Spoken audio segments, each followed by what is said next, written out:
Shalom, selamat malam, salam sejahtera dalam kasih Tuhan Yesus Kristus untuk Anda semua saudara dimanapun Anda berada pada saat ini. Dan senang sekali malam hari ini kita kembali ada di channel YouTube saya, channel Ellen Hana. Dan saya berdoa seperti biasa, kiranya saudara senantiasa berada di dalam berkat-berkat Tuhan Yesus yang luar biasa, di dalam berkat-berkat Tuhan Yesus yang dahsyat. Dan tentunya saudara yang dikasihi oleh Tuhan Yesus, kita mengucap syukur kepada Tuhan setiap kali kita diberikan kesempatan untuk dapat menikmati kabar baik, untuk mendengarkan kebenaran firman Tuhan. Nah, saudara yang kekasih di dalam Tuhan Yesus, ada sebuah gereja di luar negeri yang mempunyai seorang pendeta yang fasilida, seorang pendeta yang berpendidikan tinggi. Dan hamba Tuhan ini saudara, di setiap kesempatan dia berkhotbah kepada jemaatnya, dia akan berkhotbah tentang masalah-masalah sosial, masalah budaya, politik, dan ekonomi, dan masalah-masalah sekuler lainnya saudara. Tetapi dia tidak pernah berkhotbah tentang Tuhan Yesus. Dan tentunya ini semua membuat jemaatnya menjadi gelisah, jemaatnya resah. Sebab mereka rindu supaya hamba Tuhan yang ada di gereja mereka ini, pendeta mereka berkhotbah tentang Tuhan Yesus. Sesuatu yang sangat dirindukan oleh jemaatnya ketika itu saudara.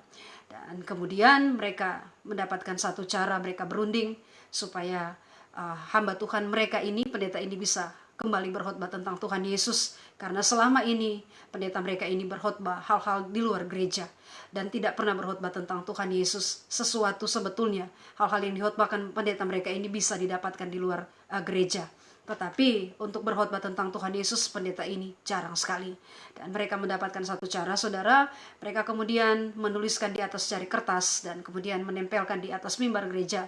Dan mereka menulis satu ayat kebenaran firman Tuhan saudara, yang mereka ambil dari Injil Yohanes 12 ayat 21 bagian B. Demikian firman Tuhan, Tuhan, kami ingin bertemu dengan Yesus. Dan saudara, singkat cerita, ketika hamba Tuhan ini membaca ayat tersebut yang ditempelkan di atas mimbar oleh para jemaatnya, Yohanes 12 ayat 21 bagian B, Tuhan, kami ingin bertemu dengan Yesus. Dia menjadi sadar, pendeta ini menjadi sadar bahwa selama ini apa yang dia khotbahkan bukanlah hal yang dirindukan oleh jemaatnya. Dan semenjak saat itu saudara, kemudian hamba Tuhan ini, dia mulai kembali berkhotbah tentang Tuhan Yesus. Dan sekali lagi saudara, jemaatnya menuliskan kembali di atas secari kertas dan ditempel di atas mimbar gereja. Mereka mengambil satu ayat kebenaran firman Tuhan dari Injil Yohanes 20 ayat 20. Dikatakan oleh firman Tuhan di situ, dan murid-murid bersukacita ketika mereka melihat Tuhan Yesus. Dan baik saudara, saat ini kita akan membaca kebenaran firman Tuhan yang sudah saya siapkan di sini dari kitab Perjanjian Lama, Keluaran pasal 6 ayat 6 sampai dengan ayatnya yang ke-8. Dan saya akan membacakannya buat saudara. Keluaran pasal 6 ayat 6 sampai 8, demikian firman Tuhan saudara.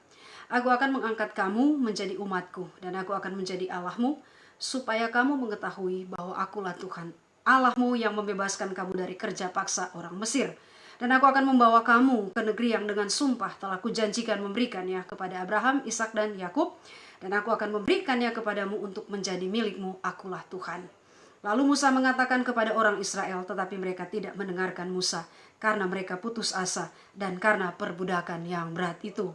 Nah, saudara kekasih di dalam Tuhan Yesus, kita tahu bersama bahwa selama 430 tahun orang Israel ditindas, dipaksa dengan kerja paksa yang sangat berat di tanah Mesir.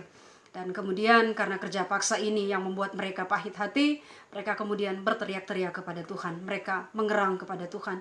Dan Tuhan mengirim Nabi Musa untuk menjadi pengantara bagi Tuhan dan bagi orang Israel, untuk membawa orang Israel keluar dari rumah perbudakan menuju tanah Kanaan yang berlimpah-limpah susu dan madunya. Tetapi saudara, ayat 8 dari pembacaan kita Keluaran pasal 6 mencatat seperti ini saudara. Mereka tidak mendengarkan Musa karena mereka putus asa, dan karena perbudakan yang berat itu mereka tidak mendengarkan Musa karena mereka berputus asa. Orang Israel ketika disampaikan kebenaran firman Tuhan, mereka putus asa. Dan kemudian saudara, ada 3 hal yang saya catat di sini ketika orang berputus asa. Yang pertama, ketika orang berputus asa, mereka tidak akan punya pengharapan. Sama seperti yang kita baca di ayat 8 tadi saudara, dari Keluaran pasal 6. Orang Israel berputus asa karena tekanan yang berat, karena perbudakan di tanah Mesir. Sekalipun Nabi Musa datang atas nama Tuhan sendiri, yang menyatakan bahwa Tuhan akan membebaskan mereka dan membawa mereka masuk ke tanah perjanjian yang berlimpah-limpah susu dan madunya, tanah Kanaan yang sudah dijanjikan kepada nenek moyang mereka, yaitu kepada Abraham, Ishak dan Yakub. Tetapi mereka tidak mendengarkan Musa karena putus asa. Hal yang pertama yang saya catat di sini, saudara, ketika orang berputus asa, maka orang tersebut tidak akan punya pengharapan seperti orang Israel. Sekali lagi, saudara, Nabi Musa datang atas nama Tuhan, menawarkan pembebasan, membawa berita baik bagi umat Israel ketika itu yang sudah lama mengerang karena perbudakan, karena pahit hati, karena kesesakan yang diakibatkan oleh mandur-mandur orang Mesir, oleh pengerah-pengerah orang Mesir ketika itu, yang membuat mereka mengerang kepada Tuhan. Tetapi karena berputus asa, mereka tidak mendengarkan Musa. Butuh waktu berapa lama, saudara, untuk meyakinkan orang Israel bahwa Tuhan sesungguhnya berjanji untuk memberikan tanah Kanaan kepada umat Tuhan, kepada orang Israel. Dan Tuhan berjanji bahwa Tuhan akan membawa umat Israel keluar dari rumah perbudakan dengan lengan yang kuat dan tangan yang teracung.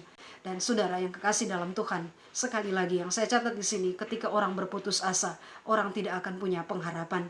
Ada begitu banyak hari-hari ini anak-anak Tuhan, umat Tuhan yang kehilangan pengharapan karena putus asa. Keadaan dunia sekitar kita yang membuat hidup kita menjadi begitu tertekan, menjadi begitu berbeban. Ada pandemi COVID di mana-mana, dunia yang semakin hari semakin tidak ramah, semakin tidak bersahabat, saudara. Kemudian kita berputus asa, tidak punya pengharapan, dan membuat kita kecil hati, kita tawar hati, saudara. Amsal 24 ayat 10 saya catat di sini, saudara. Alkitab berkata seperti ini: jika engkau tawar hati pada masa kesesakan, kecilah kekuatanmu. Seperti orang Israel yang karena perbudakan, karena masalah, karena beban, mereka kemudian putus asa dan tidak mendengarkan Nabi Musa. Dan saudara yang kekasih di dalam Tuhan, yang namanya pergumulan, yang namanya masalah, tidak ada dari antara kita siapapun latar belakang status kita yang kebal dengan masalah. Semua ada waktu, ada giliran untuk diuji lewat masalah, lewat pergumulan. Karena hidup kita, saudara, selama kita ada di bumi ini adalah hidup untuk menjalani serangkaian tes, saudara. Dan satu hal yang saya catat, yang pertama, saudara, ketika orang berputus asa adalah orang tersebut akan kehilangan pengharapan. Nabi Musa datang bukan atas namanya sendiri, tetapi atas nama Tuhan Allah yang ketika itu berjanji bahwa Tuhan sanggup membawa mereka keluar dari rumah perbudakan. Tetapi orang Israel tawar hati, putus asa. Kemudian hal kedua yang saya catat di sini, saudara, ketika kita berputus asa, kita tidak akan dibawa sampai ke tujuan. Ketika orang berputus asa, maka kita tidak akan sampai ke tempat tujuan yang kita tuju. Kita membaca dalam kitab Perjanjian Lama, saudara, orang Israel ketika itu 12 orang disuruh oleh Musa untuk mengintai kota Yeriko, mengintai tanah Kanaan. Kemudian mereka kembali membawa kabar kepada Musa. Ke-12 orang pengintai tersebut kita baca selengkapnya di dalam kitab Perjanjian Lama, saudara. Dan kemudian dari 10 orang yang telah pergi untuk mengintai kota Yeriko, mereka memberikan kabar yang membuat putus asa orang Israel, membuat orang Israel kemudian tawar hati. Dan mereka berkata bahwa sekiranya mereka mati di tanah Mesir atau mereka mati di padang gurun. Dan ternyata Tuhan mendengar apa yang dimintakan oleh orang Israel. Dan Tuhan Allah berkata bahwasanya seperti apa yang kau katakan, itu juga yang akan terjadi atas hidupmu. Dan Alkitab mencatat, saudara, kemudian orang-orang yang putus asa ini, mereka berontak dan dikatakan oleh firman Tuhan, Tuhan membuat mereka harus mati di padang gurun. Ada begitu banyak orang yang tidak sampai menjejakkan kakinya di tanah perjanjian, yang tidak sampai tujuan karena putus asa. Saudara yang kekasih di dalam Tuhan Yesus, dari 10 orang pengintai yang balik lagi kepada Musa dan kepada segenap umat Israel, mereka memberitakan kabar-kabar yang membuat putus asa, kabar-kabar yang membusukkan tentang tanah perjanjian ini di hadapan orang Israel. Mereka berkata bahwa orang-orang di sana adalah orang-orang raksasa, orang-orang yang kuat-kuat, orang-orang yang tinggi, dan kelihatan kepada orang-orang di tanah Kanaan tersebut, orang-orang Israel seperti belalang. Dan sebaliknya juga dengan orang-orang Kanaan tersebut di mata orang Israel adalah seperti belalang. Dan bahkan lebih hebat lagi, saudara, mereka katakan bahwa orang-orang di tanah Kanaan ini adalah orang-orang yang kanibal, orang-orang yang adalah pemakan daging, saudara. Dan dengan ini semua, dengan berita-berita yang meresahkan ini yang membuat orang Israel putus asa. Ada begitu banyak orang Israel, Alkitab mencatat, yang tidak sampai masuk ke tanah perjanjian. Bahkan mereka harus menjalani tambahan waktu 40 tahun untuk tetap mengembara di padang gurun. Padahal mereka sudah sampai di perbatasan tanah Kanaan. Tetapi karena mereka putus asa, mereka tidak dibawa masuk ke tanah perjanjian. Kaki mereka tidak menjejakkan di tanah Kanaan, tanah perjanjian yang penuh dengan susu dan madunya, karena putus asa. Saudara, hal yang kedua yang saya catat di sini, ketika orang berputus asa, mereka tidak akan sampai ke tempat tujuan. Sama seperti orang Israel yang ketika mendengar berita-berita yang membuat mereka tawar hati, berita-berita tentang tanah Kanaan yang sebetulnya itu versi dari ke-10 orang pengintai. Tidak semuanya dari 12 orang pengintai berkata tentang hal yang buruk tentang tanah Kanaan, tetapi ada 2 orang dengan versi yang membuat orang Israel sebetulnya harus percaya kepada janji Tuhan untuk membawa umat ini, umat perjanjian, masuk ke tanah Israel dengan iman yang begitu kokoh kepada Tuhan Allah. Yosua bin Nun dan Kaleb bin Yefune berkata, meskipun keadaan orang-orang di sana adalah seperti yang dikatakan oleh ke-10 orang pengintai tadi, tetapi Tuhan Allah yang mereka sembah sanggup membawa mereka untuk masuk ke tanah perjanjian. Sebab Tuhan sudah berjanji kepada umat pilihan, umat Israel, bahwa Tuhan sanggup membawa mereka masuk ke tanah perjanjian. Dan hal kedua yang saya catat di sini, saudara, adalah apa, saudara? Bahwa orang yang berputus asa tidak akan sampai ke tempat tujuan. Kemudian hal ketiga, saudara, ketika orang berputus asa adalah orang akan lebih cenderung menyelesaikan masalah dengan cara mereka sendiri, dengan metode mereka sendiri. Dan saudara, demikian juga dengan kita hari-hari ini, ketika kita berada di bawah tekanan, kita berputus asa, maka kita akan cenderung menggunakan akal kita, menggunakan cara kita sendiri untuk menyelesaikan masalah kita, saudara. Kemudian kita mengesampingkan cara yang diberikan oleh Tuhan, supaya kita dapat menyelesaikan segala sesuatu, masalah, beban kita, apapun adanya pergumulan kita. Sebab saudara, seperti dikatakan tadi, bahwa tidak ada seorang pun dari kita, apapun latar belakang, apapun status kita, yang tidak ada masalah, yang kebal dengan masalah. Kemudian saudara, kita dapat membaca di kitab perjanjian lama 2 Raja-Raja pasal 5. Naaman, saudara, seorang perwira, seorang kepala panglima dari kerajaan Syria, kerajaan Aram, yang berpenyakit kusta. Dia datang kepada Nabi Tuhan, Nabi Elisa yang ada di Samaria, dan oleh utusan Nabi, oleh utusan atau suruhan Nabi Elisa, dia datang menemui Naaman dan berkata bahwa engkau dapat ditahirkan dari penyakit kustamu, asalkan engkau mencelupkan dirimu sebanyak 7 kali di sungai Yordan. Penyakit kusta ketika itu, saudara, adalah penyakit yang tidak bisa disembuhkan kecuali oleh Tuhan sendiri. Dan kemudian Alkitab mencatat, saudara bisa baca selengkapnya dalam kitab 2 Raja-Raja pasal 5. Ketika Naaman mendengar perintah yang sangat sederhana ini, dia mulai kecewa, dia putus asa. Dan apa yang dikatakan oleh Naaman, aku pikir nabi ini akan keluar. Kemudian dia datang dan menggerak-gerakkan tangannya di atas penyakit kustaku dan menyebut nama Tuhannya, memanggil nama Tuhannya. Kemudian aku sembuh. Ternyata, saudara, dia putus asa. Dia mulai tawar hati. Sehingga, saudara, dia hampir saja kehilangan kesembuhannya sama sekali. Karena putus asa. Karena apa, saudara? Dia berkata seperti tadi, saudara, aku pikir nabi itu akan datang dan menggerak-gerakkan tangannya di atas penyakitku dan memanggil nama Tuhannya. Karena apa, saudara? Naaman ini berpikir tentang metodenya sendiri. Itu metode dia, bahwa Nabi Elisa datang dan kemudian bertemu langsung dengan dia dan menyembuhkannya. Metode dari Naaman adalah seperti itu. Tetapi metode atau cara dari Tuhan adalah melalui Nabi Elisa. Tuhan berfirman bahwa Naaman harus mencelupkan dirinya sebanyak 7 kali di sungai Yordan, kemudian dia sembuh. Dan karena itu, karena dia kehilangan pengharapan, dia putus asa, saudara. Naaman kecewa. Dia hampir-hampir tidak dapat disembuhkan. Untung saja, saudara, ada dari pengawalnya, ada dari bawahannya, dari ajudannya yang berkata, Bapak, kalau sekiranya hamba Tuhan itu meminta perkara yang sukar, bukankah Bapak mau melakukannya? Tetapi ini perkara sederhana yang diminta oleh Nabi Tuhan tersebut, masakan Bapak tidak dapat melakukannya? Dan karena dorongan dari bawahannya, Naaman pun pergi untuk mencelupkan dirinya di sungai Yordan sebanyak 7 kali. Dan dia ditahirkan, dipulihkan dari penyakit kustanya. Satu penyakit yang pada zaman itu, saudara, tidak bisa disembuhkan kecuali oleh kuasa Tuhan. Dan sudah diberkati oleh Tuhan, bukan hanya dia menerima kesembuhan, bahkan dia juga menerima Tuhan Allah sebagai Tuhan dalam keluarga Naaman ini, saudara. Kita lihat, saudara, ketika orang berputus asa, dia akan cenderung melakukan penyelesaian masalah menggunakan cara atau metode dari dia sendiri. Kemudian, saudara, di dalam Injil Yohanes pasal 5 tentang penyembuhan di kolam Bethesda, ketika Tuhan Yesus bertemu dengan pria yang sudah 38 tahun mengalami kelumpuhan. Kita tidak tahu, saudara, sudah berapa lama dia duduk di kolam Bethesda, di pinggir kolam Bethesda menantikan goncangan air untuk disembuhkan. Kita tidak tahu. Yang pasti Alkitab berkata bahwa dia menderita kelumpuhan selama 38 tahun. Dan sekali lagi kita tidak tahu sudah berapa lama dia duduk di kolam Bethesda untuk menantikan kesembuhan. Tetapi ketika datang saatnya, Tuhan Yesus datang kepada laki-laki yang lumpuh ini, dan kemudian Tuhan bertanya, maukah engkau sembuh? Sebetulnya saudara, dia cukup menjawab dengan iya atau tidak pertanyaan Tuhan, maukah engkau sembuh?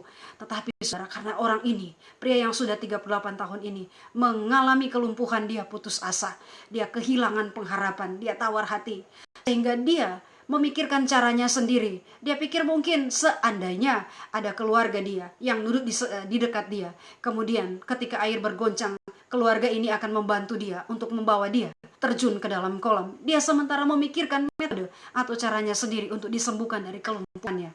Sehingga ketika Tuhan datang dengan pertanyaan yang sangat sederhana, maukah engkau sembuh? Tetapi saudara, dia tidak dapat menjawab ya atau tidak, melainkan dia berargumen, dia punya alasan lain. Karena apa saudara? Dia sementara memikirkan cara menurut pikirannya sendiri untuk disembuhkan.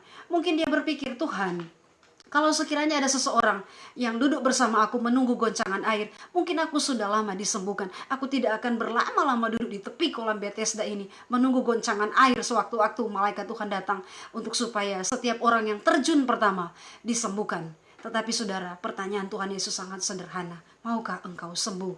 Demikian juga hari-hari ini Tuhan datang dengan menawarkan kepada kita anak-anaknya. Maukah engkau sembuh? Maukah engkau dipulihkan?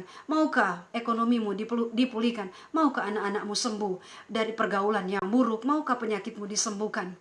Kemudian kita memikirkan alasan-alasan lain dalam kehidupan kita, memikirkan argumen-argumen lain. Sederhana, pertanyaan yang ditanyakan oleh Tuhan Yesus, maukah engkau sembuh? Kemudian kita menjawabnya dengan berbagai-bagai alasan yang sebetulnya Tuhan tidak perlu mendengar itu semua. Karena dia Tuhan yang tahu keberadaan kita. Sampai kedalaman kita Tuhan Yesus tahu. Kita cuma cukup menjawab dengan apakah kita mau atau tidak, ya atau tidak. Maukah engkau sembuh? Sama seperti apa yang dikatakan Tuhan Yesus kepada pria yang sudah 38 tahun ini mengalami kelumpuhan. Kepada kita juga, jikalau dipertanyakan dipertanyakan dengan pertanyaan yang sama oleh Tuhan Yesus, maukah kau sembuh? Ada begitu banyak masalah kita, problem kita, dengan berbagai-bagai latar belakang kita. Dan kita cukup berkata, iya Tuhan, aku mau disembuhkan oleh-Mu. Bukan dengan caraku sendiri, bukan dengan metodeku sendiri. Saya kekasih di dalam Tuhan, 3 hal yang saya catat tadi ketika orang berputus asa. Yang pertama saudara, ketika orang berputus asa, mereka akan kehilangan pengharapan. Kemudian yang kedua, ketika orang berputus asa, mereka tidak akan sampai ke tempat tujuan. Dan yang terakhir tadi saudara, ketika orang yang berputus asa, kemudian mereka akan lebih cenderung menggunakan cara mereka sendiri, metode mereka sendiri, cara mereka sendiri dalam menangani masalah-masalah mereka. Saudara yang kekasih di dalam Tuhan, Tuhan datang dengan tawaran yang sederhana buat kita. Maukah engkau sembuh? Maukah engkau dipulihkan?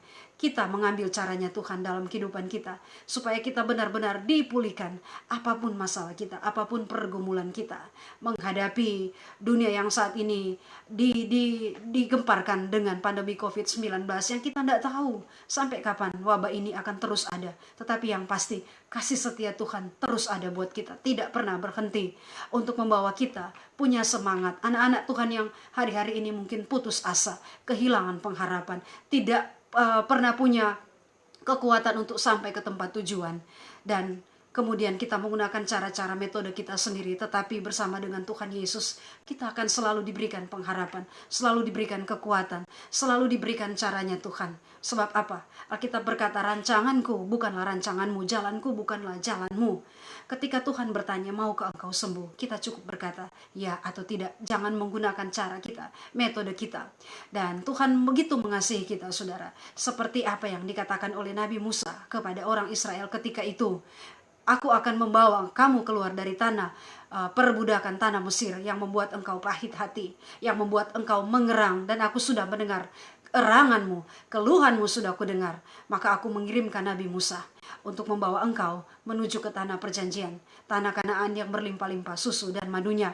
Hari-hari ini saudara, ada begitu banyak berita-berita yang ditawarkan oleh dunia kepada kita yang membuat kita gempar, membuat kita putus asa, membuat kita kecil hati, membuat kita tawar hati. Tetapi yang pasti kita selalu berada di bawah kebenaran firman Tuhan untuk supaya kita kuat. Firman Tuhan memberikan kita penghiburan, firman Tuhan memberikan kekuatan, firman Tuhan membuat kita punya jalan keluar sesuai dengan caranya Tuhan, sesuai dengan metodenya Tuhan. Dan saya percaya saudara, ketika kita berputus asa, kita tidak akan kehilangan pengharapan. Dan ketika kita berputus asa, kita tidak akan stop sampai di situ saja, tetapi kita akan sampai ke tempat tujuan kita. Apapun tujuan kita, cita-cita hidup kita, pasti bersama dengan Tuhan kita akan dibawa masuk untuk menikmati janji-janji Tuhan, menikmati tanah perjanjian di dalam hidup kita. Dan kemudian kita bersama dengan Tuhan, kita tentunya saudara dapat menyelesaikan masalah kita dengan metode kita, dengan caranya kita.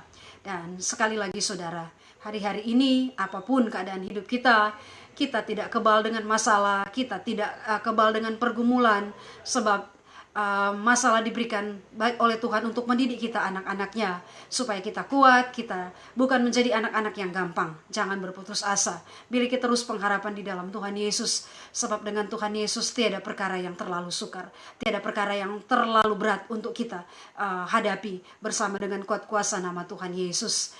Dan saya percaya kita semua diberkati, kita semua dikuatkan lewat kebenaran firman Tuhan, bahwasanya di dalam Tuhan Yesus, di dalam nama Yesus ada pengharapan buat kita yang berputus asa untuk menang mengatasi masalah kita, karena kuat kuasa dari Tuhan Yesus sendiri. Tuhan Yesus memberkati.